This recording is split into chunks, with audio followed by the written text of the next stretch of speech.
Okay, so today we're going to learn Parshas Vayakel. Also, after the one thought of the Parsha, we're going to learn something about Pesach. Okay, so the Parsha starts Vayakel Moshe Eskoladas Bnei Yisrael. Moshe gathered all the Jews together, which is not a small thing to gather all the Jews together. Vayemer told them, Ela advarim asher tziva Hashem lasas oisom. This is what Hashem commanded. Sheshes yomim te'osam malacha. 6 days should be done the work of the Yemei Chol, Yom HaShviv, and the 7th day Yelachem Kodesh Shabbos Shabbos and Hashem should be a holy day. Kol oisom malacha yumas. It's a death penalty for disgracing Shabbos. Then says Los Varuesh B'chol Moshe V'Sem B'Yom HaShabbos. Okay, don't have a fire on Shabbos. Okay, so like this. The Rashi says, when was that mitzvah that Moshe gathered them together? The Rashi says, L'mochras Yom Kippurim, K'shiyorad min ha'or. It was after Yom Kippur, meaning Yom Kippur is the 10th of Tishrei, 11th of Tishrei, he gathered them together. Now, the reason it was on that day, because the whole inyan of Mishkan, it talks about over here about building the Mishkan, the Mishkan came as a kapora, as cleansing them, as a part of the tshuva process for doing the Chet HaEgel, the golden calf. And we got out of Mitzrayim, it was 15 of Nisan. 50 days later, above Sivan, we got the Torah. Then Moshe Rabbeinu went to Shamayim to bring the Luchas. And Yud Zayin Tammuz, he came down with the Luchas, he saw they committed Chet HaEgel, he broke the Luchas. Then later, after that, he went to Shamayim to ask for Mechila, and he was there, spent 80 days. The 80 days ends at Yom Kippur. And on Yom Kippur, Hashem completely forgave us. Amen. And that's why that day, Yom Kippur, become, till today, Yom Slicha, Mechila, the day of forgiveness, because that was the original day of forgiveness. Okay, so then Moshe Rabbeinu told him right after that, on the 11th of Tishrei, he told him, Yaakov, Moshe got them together, and he told them, that's what Hashem commanded you to do. 6 days you work, 7 days don't work, and it means the reason that comes before the Meleches HaMishkan, because later on he talks about the build of Mishkan, meaning Meleches HaMishkan is very holy, but it does not push away Shabbos. Shabbos you don't work, and Meleches HaMishkan and the Mishkan. Okay, now, so not in every mitzvah, and Moshe Rabbeinu told us he gathered all the Jews together. Vayakel, Kehila, community, everybody together, was few times only. That's one of them. Now, why it was important over here to gather everybody together? Vayakel, Moshe, Skola doesn't. Why to get them all together over here? Also, why he talks before the main thing is over here. Vayakel Pekuda. It's about Meleches HaMishkan. Why he talks about Shabbos? Okay, one answer we said to tell you that Shabbos does not push away Mishkan. The Mishkan does not push away Shabbos. So it's come Shabbos, you cannot do all the work what you do in the Mishkan. The Lamates Malachas I did in the Mishkan, we don't do on Shabbos. All the 39 work, the Malachas we had in the Mishkan. Okay. So, but there's another idea over here why Moshe Rabbeinu gathered them together and told them about Shabbos. One of the problem of what they committed Chet HaEgel, and it could be explained, and there's a little kav zchus why people fell for it, especially such a generation, the generation of the desert. The Chazal called them Dor Deya, very, very smart, very knowledgeable generation. Especially those people saw that none of us saw so much miracles. They saw all the miracles in Mitzrayim. Hashem punished the Mitzrayim. They saw the miracle of Yitzias Mitzrayim, coming out of Mitzrayim. They saw the miracle of Kriyas Yamsuf. They saw the miracles of Matan Torah. It was all miraculous what happened. They saw a lakus. They saw godliness in a very, very revealed way. So how they could do Chet HaEgel? So the one of the kavschus we have, people, it's very difficult for them to relate to something abstract like Hashem. You don't see Hashem. He says if you should fear Hashem, love Hashem, stand in front of Him when you daven. Okay, but I don't see Him. What He looks like? How could I communicate something I don't see? People like something tangible, and that's why many nations they fall for idol worshipping, because they feel the God is a cow, the God is in the image they created, they think the God is in this picture, in this wood, and this stone, because they wanted something they could touch, they could relate to, something tangible. And that generation also, when they come to the test of Chet HaEgel, they saw something tangible. Even though it's only a calf, it's a behemoth, it's an animal, but they feel we could relate to it. We could relate to it. They fell for it. So Hashem told them right after that, the tikkun going to be, you're going to relate to me. There's 3 ways, there's 3 dimensions how we relate to Hashem. That's brought in Sefer Yetzirah. It's all hinted in the word Oshan in Hebrew. Oshan is an abbreviation of Aleph, Shin, Nun. Ayin. It's inyan of Olam, space. You could relate to Hashem through space. Shin from Oshan, it's Shana, it's time. You could relate to Hashem through time, and Nun is nefesh. Nefesh is the soul. When a soul does mitzvahs, through the mitzvahs, you could relate to Hashem. So those the most physical that we could get. Now let's explain them. Olam, Hashem created the whole world, and there's not a space without Hashem. Like the Zohar says, "Les asar ponimine." There's not a space empty from God. Hashem is everywhere. So what makes a space holier than other? For example, what makes Yerushalayim holier than Las Vegas? Las Vegas, Hashem created too. Hashem created Yerushalayim. What makes Yerushalayim holier? Because Hashem says, I will reveal myself more in Yerushalayim. So when Hashem revealed in Yerushalayim, that space become holier than Las Vegas or anywhere else. Because Hashem reveals himself in that place. So the only holy in the world is Hashem. Nothing else is holy. But when Hashem decides, I'm going to be revealing myself in Yerushalayim, now that space, Yerushalayim, Eretz Yisrael, Beis Hamikdash, Kodesh HaKadoshim, becomes holy. So you want to connect to Hashem through space. You go to a holy space. You go to a holy space like Yerushalayim. Yeah, and that's why, by the way, all our davenings, it says, we have to daven towards Eretz Yisrael. Why? Why can I daven directly to the sky, to Hashem? Why have to go? Because the davening, it has to do with the space. It says in Gemara, to make a steady place for you. Because davening has to do with place, and they have to go through that place, Yerushalayim. So when you daven towards Eretz Yisrael, towards Yerushalayim, you connect to Hashem. And that was the idea of building the Mishkan. If you want something tangible, you want to feel connection, Hashem says, here is the Mishkan, build the Beis Hamikdash, build the Mishkan. Through that tangible Mishkan, you're going to connect to me. You want something tangible, make this tangible. So that's the inyan of Olam, space. So the Mishkan in wherever the Mishkan was, or later on it was permanently built in Yerushalayim, in the Beis Hamikdash. Through the space, you will connect to Hashem. You need something tangible. That at the most you're going to get tangible. Hashem is ruchni. Hashem is something you cannot touch. Something is not physical, but He is dwelling in space. And this was the Mishkan. So they start building the Mishkan, feeling something tangible. Through that, we could connect to Hashem.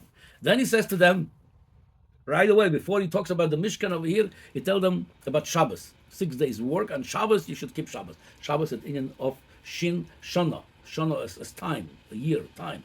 Even you could connect to Hashem through time. All times are equal. What makes Shabbos Kodesh, holy Shabbos? Why not Sunday holy, Monday holy? Why Shabbos is holy?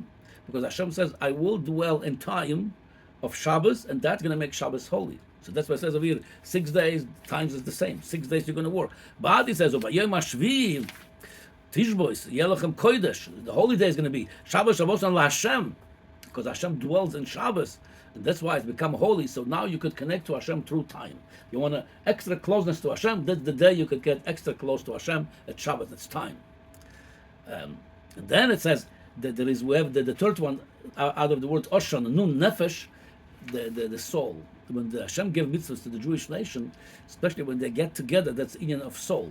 When they get together, so that Hashem says, I'm going to connect to you through Nefesh. When you do mitzvahs, you connect to Hashem. And that's what the Alter Rebbe said, that we have in the level of the neshama, we have many levels, nefesh, ruach, neshama, all this great level. However, he says, the levushay hanefesh, the same thing, our body has garments, our neshama has a garment too. Normally, a body is more important than the garment. The garment you could change, the body is permanent. And the Alter Rebbe says, the levushay hanefesh, the nefesh has levushay, which is machshava, dibur, ma'aseh, thought, speech, and action. They're greater than the neshama. Why? Why they're greater than the neshama? Our garments are not more greater than us. It's only a garment. You could go buy it and sell it, and you wear it out.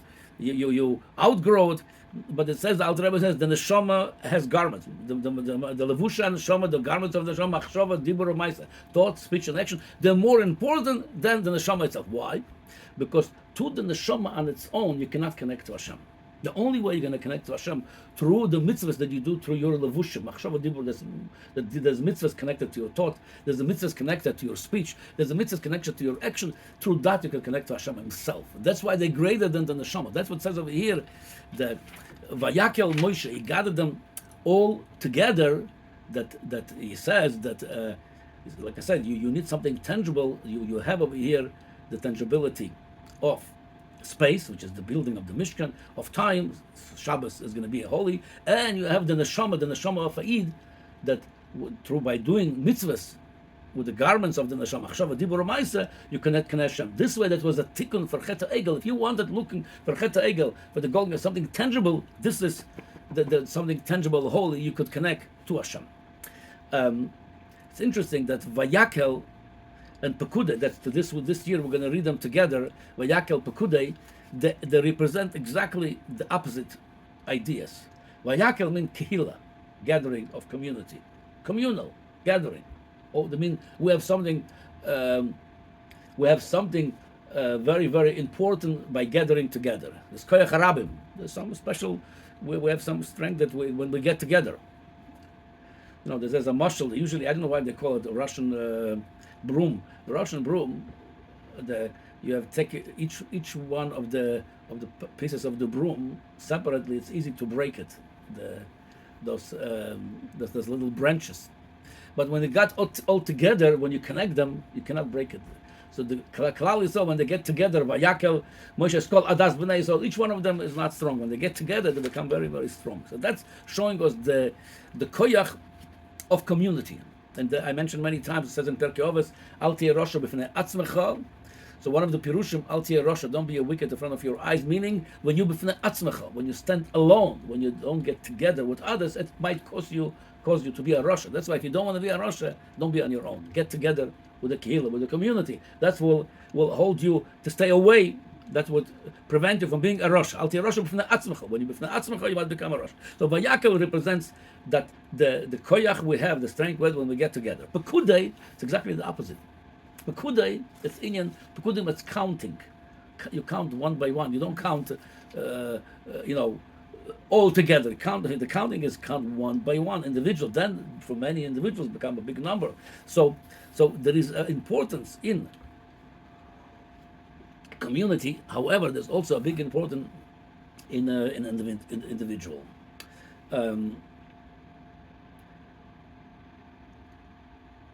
The Hashem also, when he gave bracha to Avram Avinu, one time he told him, "V'yah zarachom, ka'afar oretz k'chol hayom," that the hayom, that your descendant will be like the earth or the sand of the ocean.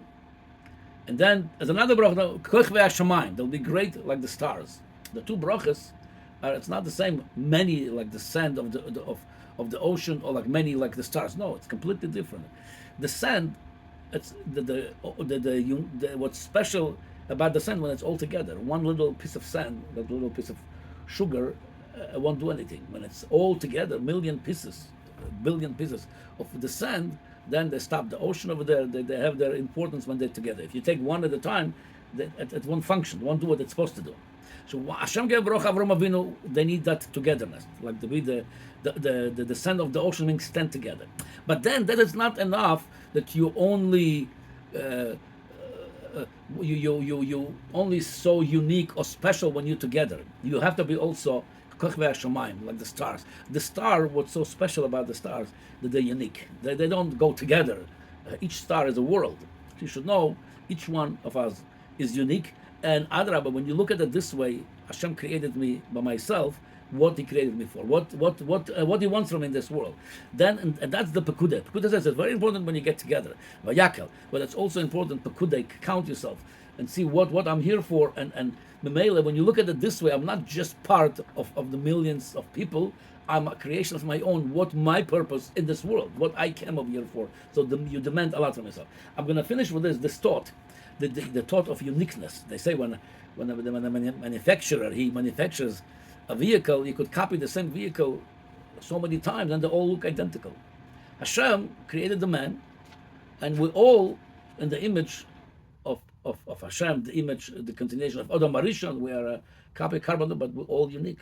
There's nobody in the world look exactly the same. We're all unique. I'll tell you, when I came to, it was mind-boggling when I went for my citizenship, when I went to do fingerprint, and there was a hard time. They couldn't read my fingerprint. I have to go a few times till they were able to read my fingerprint. And so it was so important. They could not pass this. No, we cannot go further till we get your fingerprint. But then I thought about it. The fingerprint is it's like an ID. It's a digital ID. They have it on the computer. They enter all the information over there. Meaning, my fingers no one else in the world will have my ID. This is my fingerprint. There's no one else because it would be few the same. How would you know when you get the criminal who committed the crime? Maybe 2-3 people have the same. No. So think about it. If the world has approximately 8 billion people, now multiply this by 10 because everybody has 10 fingers. So there's 80 billion fingers, and none of them the same. This is mind-boggling. The uniqueness of Hashem created every person. There's 80 billion fingers, and none of them are a copy of someone else. It's like such a uniqueness. If you think about it, Hashem created us unique for a reason. We have to use this uniqueness. What's really unique about me that no one else in the world has, and I have to utilize this to avoid Hashem. Okay, this is no. So this is about the Pasha. I'm just going to go briefly about Pesach. I'm going to say today. Yes. We're going to put this also on record. I'll tell you, Pesach happened to be, especially by women, a nervous-wracking Yom Tov. Right? People go crazy cleaning and shopping. And so I'm going to tell you, I'm not the first one to say this. I appreciate all these Rabbanim before me that they say, how could you do Pesach in 90 minutes and 120 minutes? So I'm going to tell you, I really, really like what they say, more or less. I mean, without getting to the details. I don't think Pesach has to be such a nervous wrecking. You could always know, you could add to it if you want to do more extra, but you need to know the difference between halacha and between your additions. There's halacha, what you have to do in addition. For example, you have to know that the dirt is not chametz. So if you do not vacuum your carpet, if you do not shampoo your carpet, if you do not paint the walls, all this is not considered to be chametz. It's maybe dirt that's not chametz. If you happen to have, let's say, crumbs after Shabbos on the floor, and you went to chametz to Pesach like this is not chametz. It's dirt. It's not chametz. It's dirt. It's not. You have not absolutely halachically no problem. You have a Pesach mahadrin and a mahadrin. No, obviously you want to clean the carpets well. You want to shampoo them. Some people paint the house. It's very nice, but this is not halacha. Does not require this. Yeah, people do a lot. You have to know the excess. Okay, now. After you know that, so if you want to clean for Pesach, you could go over, vacuum your house, like you do every time any other vacuum, and you're done. Now, regarding cleaning your oven and fridge is very easy because you never use the fridge with hot, it's cold. So all you do, empty the fridge, clean it, and that's it, it's done. You don't have to do anything else. As you wipe it, you clean it, and the fridge is kosher Pesach now. Yeah. You don't have to layer, put anything in. No, you don't have to. As long as you clean it, as long as you clean your well, you wipe it off well, because the way we problem with transforming things is through heat. The fridge has no heat inside. It's all used in cold. So as long as you clean it, now you want to be more machmir, you could spray some chemicals, don't have to be harsh chemicals. So in case there was any chametz over there, so it become pogum through that, because it's not going to become not edible. Even that you don't have to do, but if you want to do that, you can do that. You can spray it with any chemical, wipe it off, and the fridge is clean now. Now, regarding moving the fridge, halpi halacha, you don't even have to move the fridge. You're going to tell me there might be a cookie under the fridge? That's okay. Why? Halacha says if you lost chametz under the rubble, if the dog cannot get it, you don't have a chiyuv to go retrieve it because the dog cannot get it. So over here, normally people don't move the fridge normally, only from Pesach to Pesach. So Memela, you're not about to move this fridge. Okay, you could move it. I'll move the fridge also before Pesach, but that's not a chiyuv. You have to know what's chiyuv, what you do extra. This is already extra. Al pi halacha, I do not have to move my fridge because I never move my fridge. So Memela, even be a cookie over there, for that we do bitul, we mevatel all the chametz, we nullify the chametz, and I'm not over on it. And there's no chashash, I might go reach for that cookie under the fridge because I never move the fridge. The only time I move the fridge is before Pesach for cleaning. Like you just said, you don't have to. If you want to do it, you can do that. Very good. Now, let's go to the oven. Yes? What about when you clean out the cabinets? Do you have to layer? No, you don't have to. You don't have to do that. Oh. No. You could clean them well. Again, I recommend also to use some chemical. Again, it doesn't have to be harsh chemical. Just to wipe them off with some chemicals. Or even with those cleaning, what do you call them? They have a cleaning cloths, whatever, come with with some kind of shmata, they come already, what do you call them? They come already in a box. Wipes. They have chemicals, and Memela even would be some food over there. When you wipe it off, it's become pogum. So Memela, you don't have to do that. If you clean it, it's clean. That's it. But you want to do the goods. Again, people put on the fridge a layer, a piece of paper or something. Fine, it's very nice. But it's asking me halachically, you do not have to do that halachically. Yeah, you don't have to do that. People do it because the look. No, they want to feel more. Again, don't forget, we have. I mean, I must say, we the Jews, we have a shtickle OCD because with all this nervousness, we like, oh, it's okay, fine. You want to put a piece of paper, put a piece of paper over there. You want to put a paper on your cabinets. You could do that, but you don't. If you clean it well, you wipe it well, you don't have to do that. You could, fine, you could do it. Many people do it. Now let's move to the oven. So we don't have to wash walls. You don't have to wash walls. No, you want to do it, Gesundheit, do it, but you should know it's not halacha. As long as you know it's not halacha, Right. so you take it more easier. You don't get so nervous about it. Okay, regarding the oven and the stove, yeah. Now a lot of people do self-cleaning before Pesach. I want to tell you that Avraham Avinu, Moshe Rabbeinu, Rambam, the Shulchan Aruch, the Ramah, they did not have self-cleaning ovens. They did not have it. They did not put 900 degrees over there to clean the oven. If you put the oven on 500, after it reached 500, you leave it there, let's say approximately for an hour, it's going to burn anything that's in there. So it's not chametz anymore, it's ashes. So if you put your inside the oven, you could take the burners, put them inside too, and then you're going to go clean the top of your oven. If it's gas, you put it on. It's for it should burn everything, clean it, and again the same thing over here. If you want to use doesn't have to be harsh chemicals, some chemicals before to clean it. This way, if anything is there, it's going to become pogum. You could do that too, but you don't have to. If you, like I said, if you put your oven on 500 degrees after it reach 500 for an hour, I'm sure it's going to burn everything. If you're nervous, you want to put it for an hour and a half or 2 hours, you could do that too. But again, it's all burned already. It's all clean. Same thing, the top of the oven. Like I said, if you put the burners inside the oven, or you could put them on while they on the stove. Put them on for the highest for a half hour, let's say. And if anything is there, it was burned. So there's no chametz over there. So there's no problem with using it. Now, some people wrap them with things, with foils. You don't have to do that. You want to do that, you can do that. But you don't have to do that. Because if there's any chametz was there, you already burned it. Okay, so that's the stove. So how long it takes you to do the fridge and the stove? It doesn't take much to do it if you do it the way I just told you. Right. Now, regarding your counters. So many people go with the counters and tables and kasher them different ways. If you cover them, which is most of the time we use the table with cover, you don't have to always have to clean the table, cover it. Use it only when it's covered. So there's no way any chametz coming to your cover. Same thing on the counters. If you cover them, that's what we used to do for years, cover them with a very heavy towel we used to put, or you could put whatever. Clean them well, cover them. You don't have to go through anything. Because all the chametz transformation is through heat.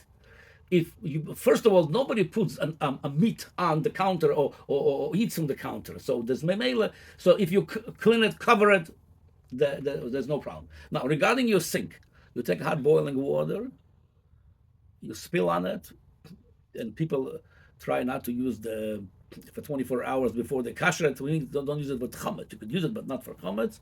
And you could hot boiling water. You pour it on the sink. It's kosher. Some machmer, like the Alter Rebbe says, since it's pouring it, maybe it's not called kli rishon. It's irui from kli rishon. It's pouring it out. So they take a piece of metal, a hot piece of metal, like a hammer, after they put it on the fire, and they pour it on the metal. But again, if you all this chumras, if you take it and pour hot water on your sink, it's kosher. And again, nobody using, let's say, a cold tomato fell on my sink. It's cold. No transformation of chametz is going to go through cold. And a hot piece of meat, I never saw somebody dropping a hot piece of meat inside the sink. Then it become maybe a shiloh. But if you do this, clean your pour hot boiling water on your sink, it's kosher. Okay, you're the question. From a kettle? A hot kettle? Yes. You can't use a regular pot to do it. Hot kettle, yeah. That was the water. Okay, so what's left over there to be nervous about? What left over there? Do you have to cover the counters? Can you pour hot water on the counters? You could, but some people depend what kind of counters you have. You might ruin it. You could. There is a way to kasher them too, but I'm saying it's a lot simpler. But just clean them and cover them. And again, it's also if you're not going to put any hot food on the counters, they clean. There's no problem. So I'm just saying, just in case something hot going to fall on it, you might take it. So that's why if you cover it, that's no problem. So this, if you do this, it should not take you all this more than 2 hours to do it. So you don't have to go really so nervous. Again, anything extra you do, you should know it's extra. All the thing people do, that's a lot of extra. Yeah, what you asking me? A stone counter, like granite. Right. You don't have to cover it.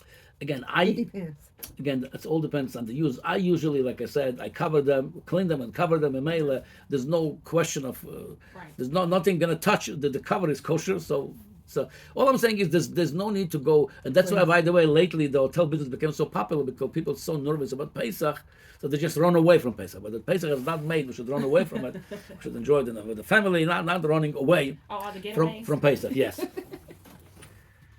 Thank you, Rabbi. Yeah.